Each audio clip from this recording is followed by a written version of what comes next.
Welcome to Halloween Week!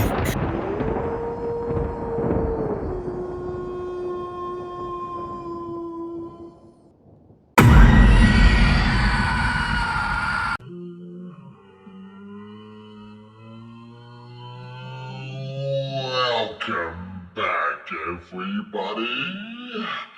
This is Molyneux Does, and welcome to a brand new series called Scary Halloween Stories, where I search the internet to find the scariest, most blood-curdling horror stories you've ever heard. Well, if not, they're a little bit scary. More creepy than scary, but you get the gist. In today's video, I have found some stories from Mashable.com, where I will be reading stories from users of the site Reddit. Have you read it? What better time to do this than Halloween week? So, sit back, relax, and prepare to be scared. Sit tight and don't let any monsters bite.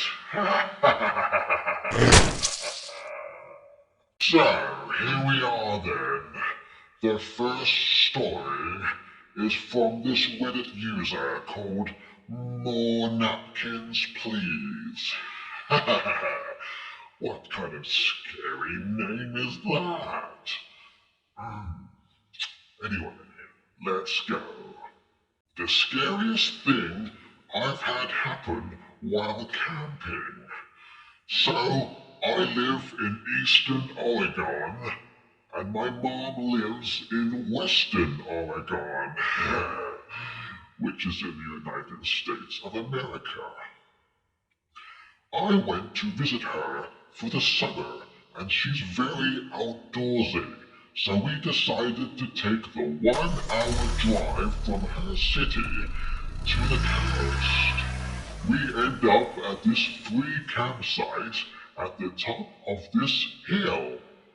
Huge foothills of the coastal mountains, about a 25-minute drive from the top where the campsite is to the bottom where the main road was. That was a mouthful. A very unnecessary mouthful. Anyway, let's continue. And we were the only campers there. We relaxed for the rest of the day, made food, etc., etc. A truck full of men drive up the hill and talk with my mom. I don't know what about, wasn't suspicious at that time, and they leave us. Fast forward to the middle of the night. I wake up to my mom sitting straight up in the tent. I wake easily, so I heard her gasp, and it woke me. As soon as she saw I was awake, she put her hand over my mouth, because I was starting to ask her what's wrong. It was dead silent, and all of a sudden you hear footsteps right beside the tent. The little flap that covers the zipper was even moving. Thankfully, my mom has quick wits and said very loudly, "Kenny, grab the gun!"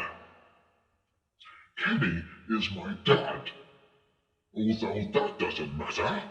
And mind you, he was not there. Just us girls, like I previously said.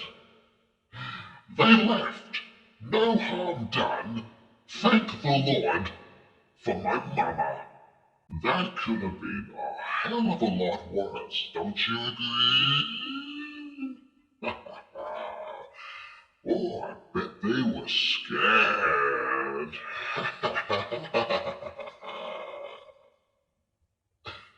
Right, on to another scary story. This time, it is from the Reddit user, ExcrementCranium. What a username! So basically, shithead. Anyway, in high school, my friends and I were messing around with the Ouija board one night. Oh, you should never mess about with the Ouija board. We had done it before, and nothing remarkable had ever happened. We usually did it to try and scare each other or our girlfriends. We all thought it was a joke. Ouija boards are no joke. That night, there was no one else home except the 7 of us, and we were all together around the board. One of the girls there wanted to try it. She had never done it before. Rookie mistake. This time was different. The board misspelled some of the words the same way every time. It gave answers that seemed really historically accurate for our town. Things we never knew or even cared about. Long story short, the spirit claimed it was a 10-year-old boy who had died on the property in the 1800s and was buried there too in an unmarked grave. My friend's house was on a farm in the edge of town. We were all a little freaked out because the board had never been so detailed and consistent. However, we were still skeptical, and we were all assuming one of us was trying to scare the rest. Finally, my friend asked if the spirit could do something to prove he was there with us. It went to yes, and then spelled out K-N-O-C-K.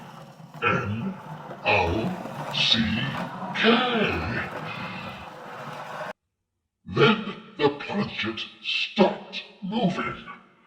We just all stared at it silently, and then there was a rap, rap, rap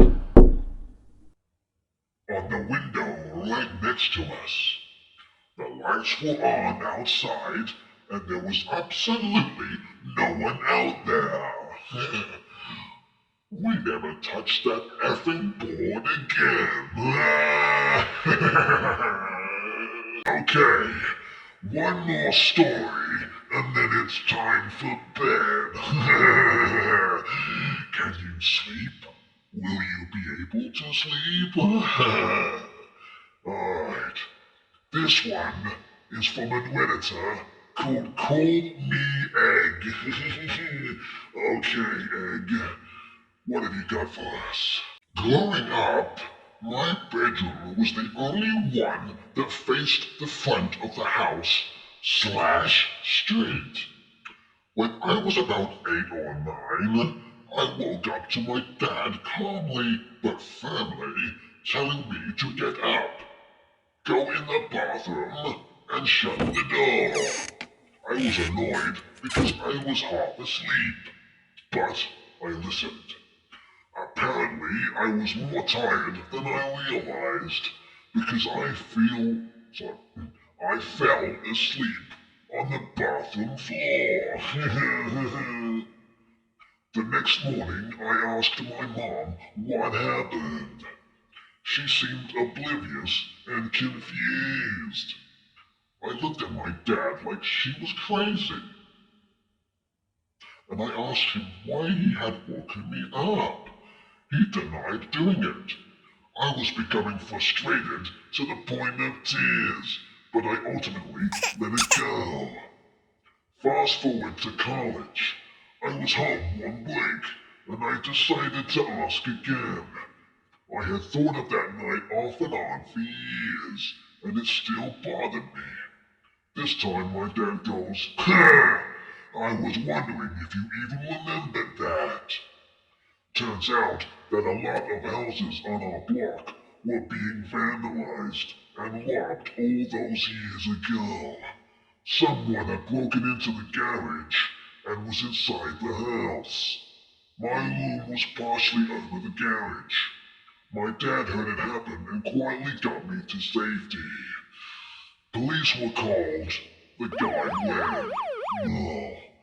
He was never caught, however, and my parents didn't want a terrified kid on their hands, so for years they pretended like nothing had ever happened. It wasn't supernatural, unfortunately, but it was unsettling for sure.